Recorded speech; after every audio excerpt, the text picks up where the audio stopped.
Assalamualaikum warahmatullahi wabarakatuh. Hai, selamat pagi anak-anak murid yang Ustaz kasihi sekalian. Apa kabar semua? Ustaz mengharapkan agar anak-anak murid Ustaz sentiasa berada dalam keadaan sehat, ceria bersama keluarga di rumah. Baik, hari ini kita berjumpa lagi dalam slot Jom Belajar Bersama Ustaz Muhammad Fahmi. Jadi murid-murid, jangan lupa tumpukan perhatian dalam pembelajaran kita pada hari ini. Baik, seperti biasa, sebelum kita memulakan pelajaran kita pada hari ini, kita akan membaca doa sebelum belajar. Baik, anak-anak murid yang dikasihi sekalian, tanda tangan sama-sama. Kita akan baca doa sebelum belajar. Bismillahirrahmanirrahim. Allahumma aftah alaina hikmataka wanshur alaina min khazaini rahmatika ya arhamar rahimin. Amin, amin, amin ya rabbal alamin. Baik murid-murid, sekarang kita lihat pada gambar yang pertama.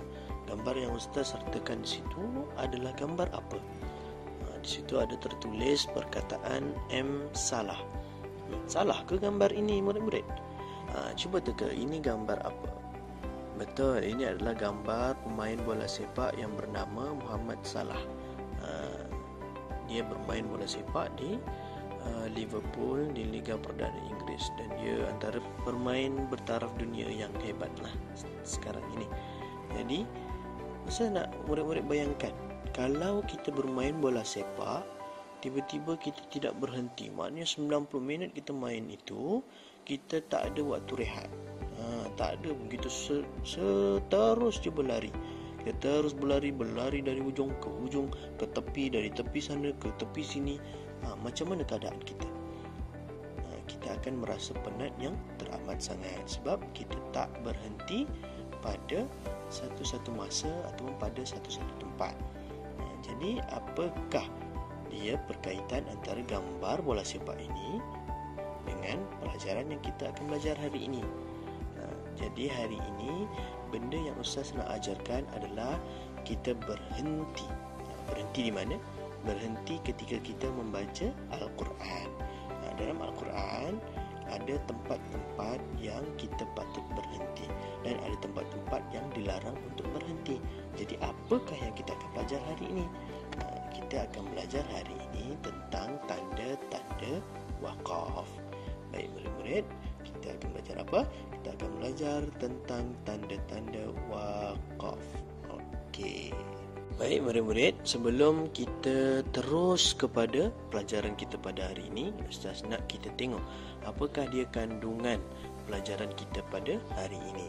Baik, seperti yang murid-murid nampak, kita punya kandungan, senarai kandungan kita tak banyak, ada dua sahaja, iaitu satu objektif dan yang kedua adalah tanda wakaf. Itu yang akan kita pelajari pada hari ini. Okey, anak-anak murid Ustaz yang dikasihi sekalian, sekarang kita tengok pada objektif pelajaran kita pada hari ini. Objektifnya tak banyak, hanya ada dua. Jadi Ustaz nak kita sentiasa mencapai objektif pelajaran kita pada hari ini. Okey, kita tengok pada objektif yang pertama. Objektif yang pertama adalah mengenal pasti kalimah dan potongan ayat yang mengandungi tanda wakaf dengan betul. Okey, ini yang Ustaz nak anak-anak murid Ustaz buat.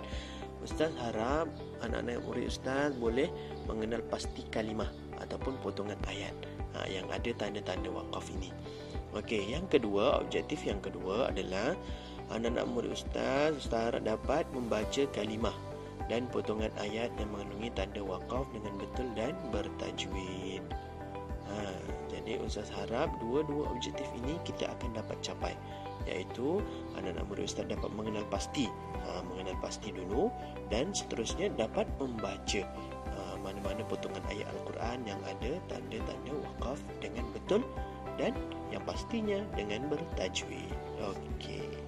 Baik, anak-anak murid Ustaz yang dikasihi sekalian, kita tengok pada paparan yang seterusnya. Okey, paparan seterusnya ini menunjukkan tentang intipati apa dia tanda-tanda waqaf. Ini secara keseluruhannya. Hanya ada 6 tanda waqaf, tak banyak. 6 tanda waqaf. Jadi saya harap anak-anak murid ustaz dapat tengok betul-betul 6 tanda waqaf tersebut dan sematkan dalam minda supaya kita dapat ingat dan kita dapat amalkan ketika kita membaca Al-Quran. Okey. Kita tengok pada tanda waqaf yang pertama. Okey anak-anak murid, ini adalah tanda waqaf yang pertama. Tanda waqafnya adalah tanda jim. Bukan jim mata buta, bukan jim mata toncit pun bukan. Dia adalah tanda jim. Baik, apakah pengertian dalam tanda jim ini? Kalau kita jumpa tanda jim ini dalam Al-Quran, tanda jim kecil saja dalam Al-Quran, kita boleh berhenti atau menyambung bacaan. Itu terpulang. Kita boleh nak berhenti pun boleh, nak sambung pun boleh. Okey, sebagai contohnya Ustaz akan bacakan supaya anak-anak murid Ustaz lebih faham. Okey, pada ayat yang surah An-Nasr ayat yang ketiga. Okey, dengar ya murid-murid, Ustaz baca. A'udzu billahi minasyaitonir rajim. Okey, yang ini yang pertama kalau Ustaz nak berhenti. Okey. Fasabbih bihamdi rabbika wastaghfir. Innahu kana tawwaba. Okey, itu kalau Ustaz nak berhenti. Macam mana pula kalau Ustaz nak sambung bacaan? Kalau Ustaz nak sambung bacaan, bunyinya jadi Fasabbih bihamdi rabbika wastaghfirhu innahu kana tawwaba. Okey, itu kalau Ustaz nak sambung bacaan. Jadi ingat, tanda jim kecil ini terpulang pada kita. Sama ada kita nak berhenti atau kita nak sambung bacaan. Dua-dua pun boleh. Okey, kita tengok pada tanda waqaf yang seterusnya. Okey murid-murid, kita tengok pada tanda waqaf yang seterusnya. Pada paparan ini adalah tanda lam alif. Dia ada tanda jim yang tadi kita belajar. Sekarang kita belajar tanda lam alif. Lam alif kecil. Okey, lam alif kecil ini maksudnya kita dilarang berhenti. Jangan berhenti. Ni tak ada pilihan. Macam tadi tanda jim ada pilihan. Sekarang lam alif tak ada pilihan. Kita memang jangan berhenti. Sebagai contohnya, kita tengok dalam surah Al-Baqarah ayat yang ke-25. Ada tanda lam alif kecil di situ. Okey, kita tengok. Dan anak-anak berusaha dengar macam mana cara bacaannya. Okey, cara bacaannya dilarang berhenti di sini berbunyi A'udzu billahi minasyaitonir rajim. Okey, Ustaz ambil daripada kullama tu sampai qabl. Kalau nak panjang-panjang nanti boleh, tapi Ustaz nak fokus pada tanda waqaf, tanda lam alif tersebut. Okey. Kullama ruziqu minha min thamaratir rizqan qalu hadha alladhi ruziqna min qabl. Ustaz sambung bacaan itu sampai qabl. Ustaz tak ada berhenti dekat rizqa. Itu adalah cara bacaan yang betul. Kita tak berhenti. Cara bacaan yang salah, ini contoh cara bacaan yang salah. Kullama ruziqu minha min thamaratir rizqa qalu hadha alladhi ruziqna min qabl. Itu adalah cara bacaan yang salah. Okey, sekarang kita tengok pada tanda waqaf yang seterusnya. Tanda mim. Dalam Quran ada, kita nampak dalam Quran ini ada tanda mim kecil. Itu adalah namanya waqaf lazim. Maksudnya kita kena berhenti. Wajib berhenti pada tanda ini. Selalu kita baca surah Yasin betul setiap kali Jumaat di sekolah. Mesti kita akan jumpa tanda ini, iaitu pada ayat yang ke-76. Cara baca dia kita wajib berhenti. Dengar macam mana Ustaz baca. A'udzu billahi minasyaitonir rajim. Fala yahzunka qawluhum inna na'lamu ma yusirruna wa ma yu'linun. Itu cara bacaan yang betul. Kita wajib berhenti. Cara bacaan yang salah pula, bila kita tak berhenti, kita sambung baca. Contohnya, فَلَا يَحْزُنكَ قَوْلُهُمْ إِنَّا نَعْلَمُ مَا يُسِرُّونَ وَمَا يُعْلِنُونَ. Itu adalah cara bacaan yang salah sebab dia tidak berhenti.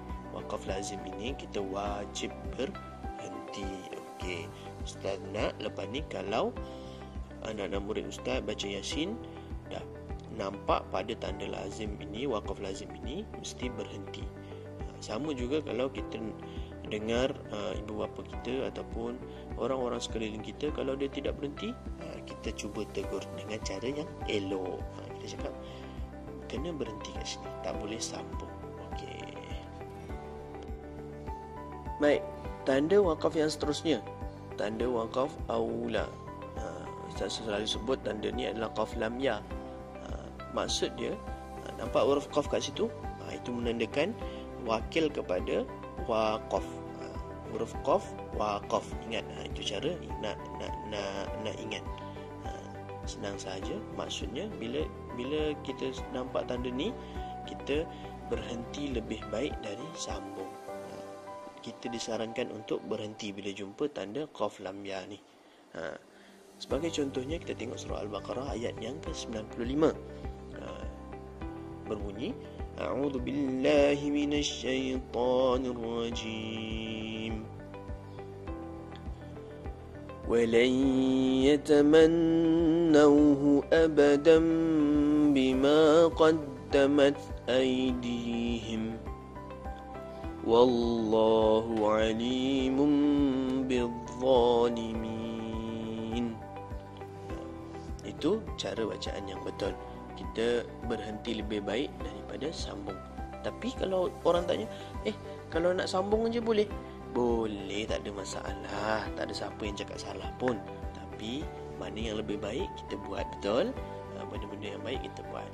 Sebab tu dia kata berhenti lebih baik dari sambung. Kalau kita nak berhenti lebih baik, sambung pun tak ada masalah.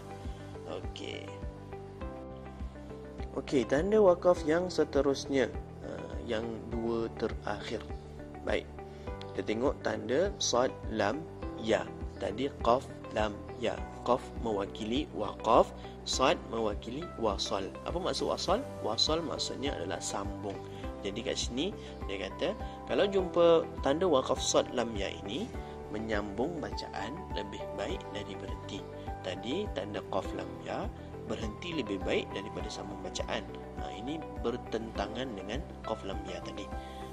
Ini menyambung bacaan lebih baik dari berhenti. Macam mana bunyinya? Macam mana contohnya? Baik, Ustaz akan bacakan. Anak-anak murid Ustaz dengar, fahamkan. A'udzu billahi minasyaitonir rajim.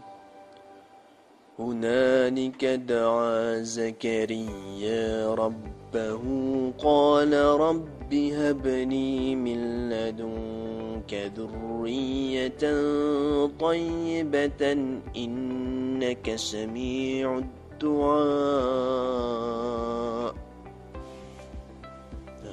Itu cara yang betul. Dalam surah Al-Imran ayat yang ke-38 ada dua tanda waqaf sad lam ya kat situ. Ustaz tak berhenti mana-mana pun, sebab menyambung lebih baik.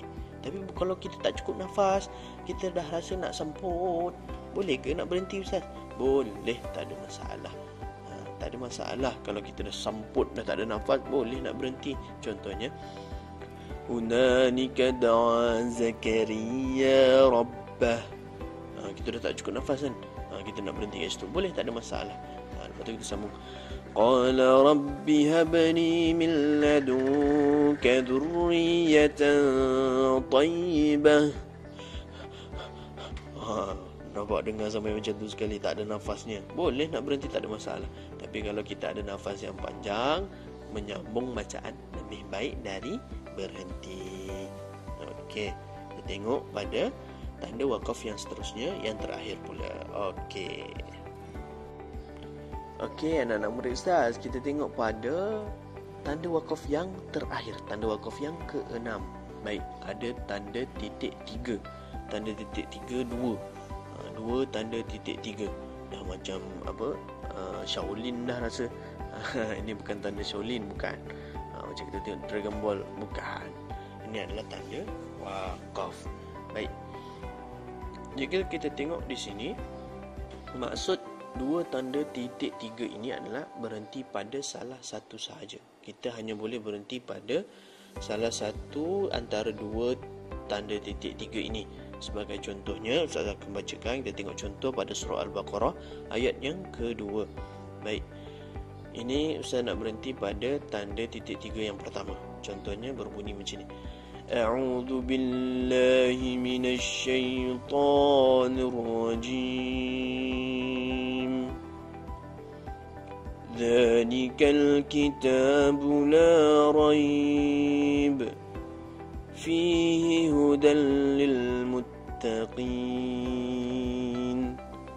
Itu kalau kita nak berhenti pada tanda titik 3 yang pertama. Boleh juga untuk kita berhenti pada tanda titik 3 yang kedua.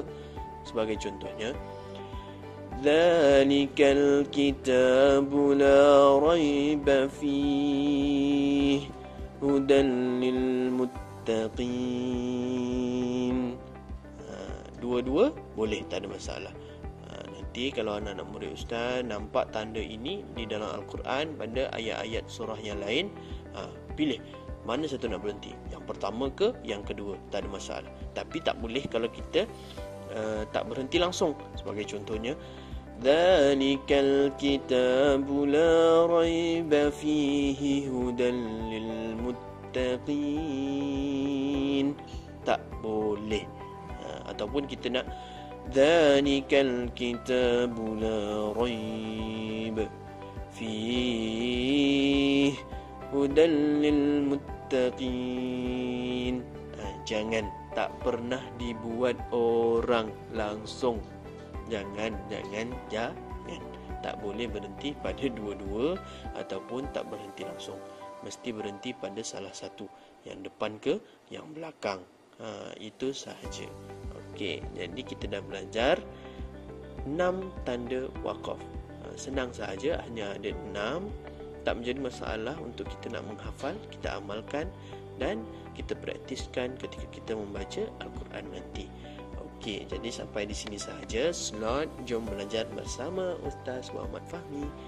Kita jumpa pada mata pelajaran yang lain, pada tajuk yang lain, pada bidang-bidang yang lain. Jadi jangan lupa subscribe, like dan komen kalau ada apa-apa soalan, supaya Ustaz boleh jawab di ruangan komen. Okey, itu sahaja. Kita jumpa lagi di lain hari. Assalamualaikum warahmatullahi wabarakatuh.